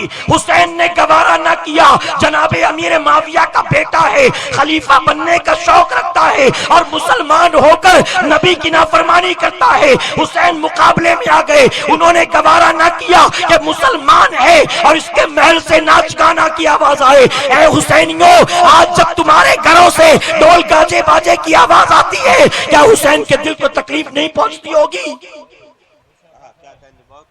کل ایک یزید کے محل میں ناچ گانا ہو رہا تھا، حسین نے گوارا نہ کیا۔ آج ہمارا گھر گھر سینما گھر بنا ہوا، رات کے 2 بجے نکلو، 3-4 بجے نکلو، گلیوں سے، بلڈنگوں سے، سوسائٹی سے، کسی کے گھر سے ڈھول کی آواز، کسی کے گھر طبلے کی آواز، کسی کے گھر فلمی نغموں کی آواز، کسی کے گھر گندے ڈائلاگ کی آواز۔ مجھے غیرت آتی ہے کہتے ہوئے 62 سال کا بوڑھا باپ نمازی ہے، گھر کے سارے افراد بے نمازی ہیں، وہ نماز پڑھ کر گھر آتا ہے، بیوی ٹی وی دیکھ رہی ہے، بغل میں 21 سال کی بہو بیٹھی ہے، ساتھ 25 سال کا بیٹا بیٹھا ہے، 18 سال کا بیٹا بیٹھا ہے، کالج جانے والی 17 سال کی بیٹی بیٹھی ہے، اور پوری فیملی بیٹھ کر ٹی وی کے اسکرین پر ہنی مون کا سین دیکھ رہے ہیں، پیار محبت کا سین دیکھ رہے ہیں۔ کہیں کوئی گود میں لے کر بھاگ رہا ہے، کہیں کوئی گلے لگا رہا ہے، کوئی کہیں نہا رہا ہے، کہیں کوئی نہ جانے کیا کچھ کر رہا ہے۔ پورا گھر بیٹھ کر جب اس طرح کے گندے گانے، گندی فلمیں، گندے ڈرامے دیکھے گا کیا حسین کے دل کو تکلیف نہیں پہنچتی ہے؟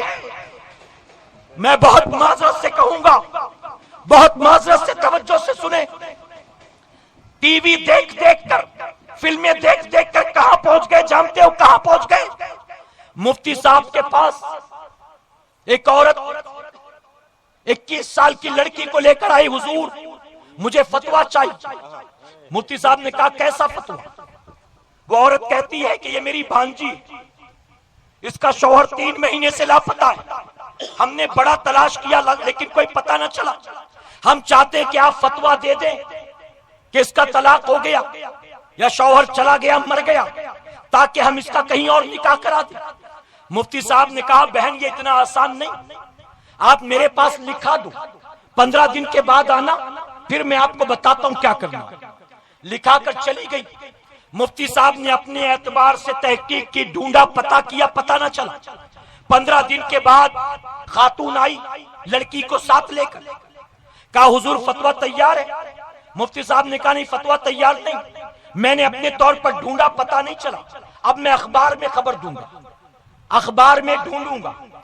ایک کام کرو, اگلے مہینے کے پہلے ہفتے میں آنا. چلی گئی, اگلے مہینے کے پہلے ہفتے میں آئی, اخبار میں خبر شائع ہوئی, کوئی پتہ نہیں چلا. آ کر کہتی حضور فتویٰ تیار. آپ نے فرمایا کہ دیکھو بہن یہ اتنا آسان نہیں ہے, مسئلہ بڑا کمپلیکیٹڈ ہے.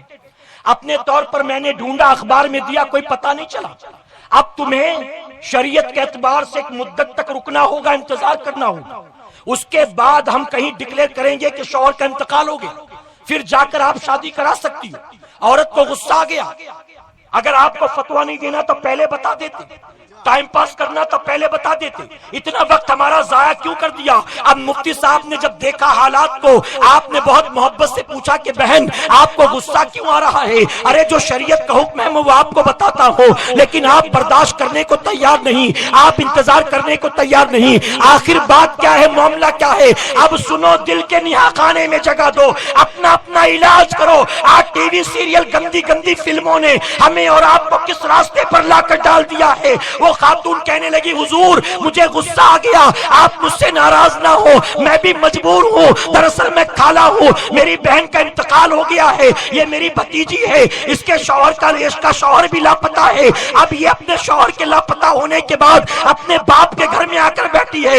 آج 4-5 مہینے گزر چکے ہیں, اس کے گھر میں صرف یہ رہتی ہے, اس کا باپ رہتا ہے, اور اب اس لڑکی کو اپنے باپ سے خطرہ ہو گیا ہے. اب یہ ڈرتی ہے کہ کسی رات شراب کے نشے میں آ کر کہیں میرا باپ میری عزت پر ہاتھ نہ ڈال دے. اس لیے میں چاہتی ہوں کہ میں بیچ میں پڑھ کر جلدی جلدی اس کا کہیں اور نکاح کرا دوں, تاکہ میری موجودگی میں اپنے گھر چلی جائے, ورنہ کس دن اس کا باپ اسی کی عزت لوٹے گا, اس کی کوئی گارنٹی نہیں دے سکتا. آج اگر بھابھی کے چکر دیور سے چل رہے ہیں تو کیا کمال کی بات ہے. آج پتنی کسی اور کی, پریمکا کسی اور کی, تو کیا کمال کی بات ہے. آج کالج میں گھومتی تھی کسی اور کے ساتھ, بیاہ کرا گئی کسی اور کے ساتھ, شوہر کے سونے کے بعد رات بھر چیٹنگ کرتی ہے کسی اور کے ساتھ, فیس بک پر فوٹو بھیجتی ہے کسی اور کے ساتھ. میں کہتا ہوں اگر یہ عریانیت ہے, بے حیائی ہے, بے غیرتی ہے, ننگا پن ہے, بے پردگی ہے, تو کہاں سے سیکھا ہے؟ یقیناً ہمارے باپ دادا تو ایسے نہ تھے, ہمارے پوروج تو ایسے نہ تھے, ہمارے پرکھے تو ایسے نہ تھے. ان کا معاملہ جدا تھا, ہمارا معاملہ جدا ہے. اس کی وجہ کہ وہ اس راستے پر نہیں تھے جس راستے پر آج ہم چل پڑے. حسینی ہونا اتنا سستا سودا نہیں ہے. کربلا میں 72 آئے تھے, کھچڑا کھانے نہیں آئے تھے, شربت پینے نہیں آئے تھے, تازیہ اٹھانے نہیں آئے تھے, محرم کا میلہ دیکھنے نہیں آئے تھے. وہ کیوں آئے تھے؟ ارے ان 72 لوگوں نے اپنی جانیں لٹائی ہیں تو حسینی کہلائے ہیں. انہوں نے جان لٹایا, حسینی بن گئے, اور ہم سے حسین کے نانا کی آنکھوں کو ٹھنڈک بھی نہیں پہنچائی جاتی. میرے آقا فرماتے ہیں ایک گھر جس سے ناچ گانے کی آواز آئے, اس کے آس پاس موجود 40 گھروں سے اللہ اپنی رحمت کو اٹھا لیتا ہے. ایک گھر سے ناچ گانے کی آواز آئے تو 40 گھروں سے رحمت اٹھا لی جاتی ہے. ہم نے تو ہر گھر کو سینما گھر بنا رکھا ہے. ہماری بارات بنا بینڈ باجے کے نکلتی نہیں, ہمارے یہاں شادیاں بنا ڈی جے کے ہوتی نہیں. ہم نے دیکھا کسی گلی میں ایک لڑکی بھاگ رہی تھی, 3 لڑکے دوڑا رہے تھے. پوچھا کیا ہوا؟ جھگڑا ہو گیا, لڑائی ہو گئی. کہتے نہیں جھگڑا لڑائی نہیں, وہ ہلدی مہندی کھیل رہے ہیں. ہلدی مہندی, یہ عریانیت, یہ بے حیائی.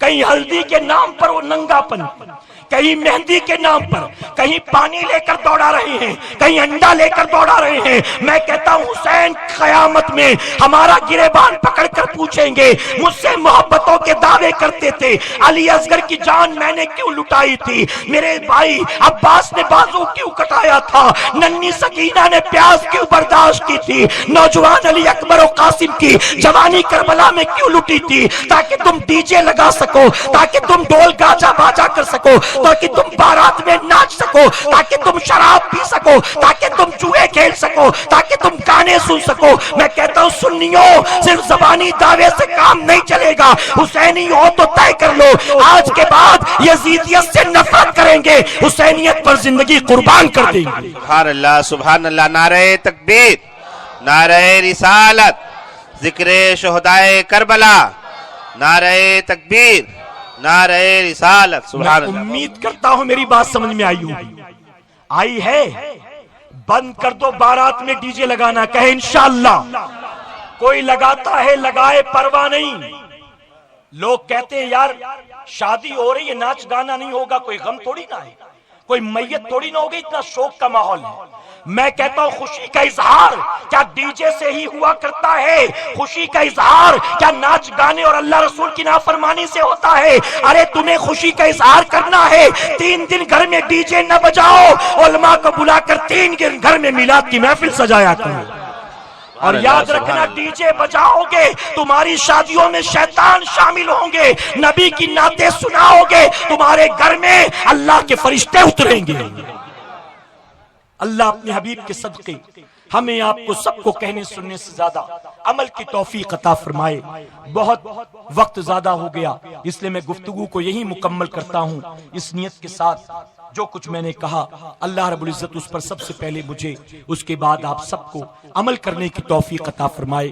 درمیان گفتگو مجھ سے کسی طرح کی جانے انجانے میں غلطی خامی رہ گئی، علماء اکرام کو آپ سب کو گواہ بنا کر سچے دل سے توبہ کرتا ہوں. رب تبارک تعالیٰ میری توبہ قبول فرمائے اور ہماری محفل کو قیامت میں ہمارے لیے، ہمارے والدین کے لیے بخشش اور نجات کا ذریعہ بنائے. وما علینا الا البلاغ. رسالت کے پروانوں ہر سنیچر کو بعد نماز عشاء سنی دعوت اسلامی کے عالمی مرکز اسماعیل حبیب مسجد میں سنی اجتماع ہوتا ہے.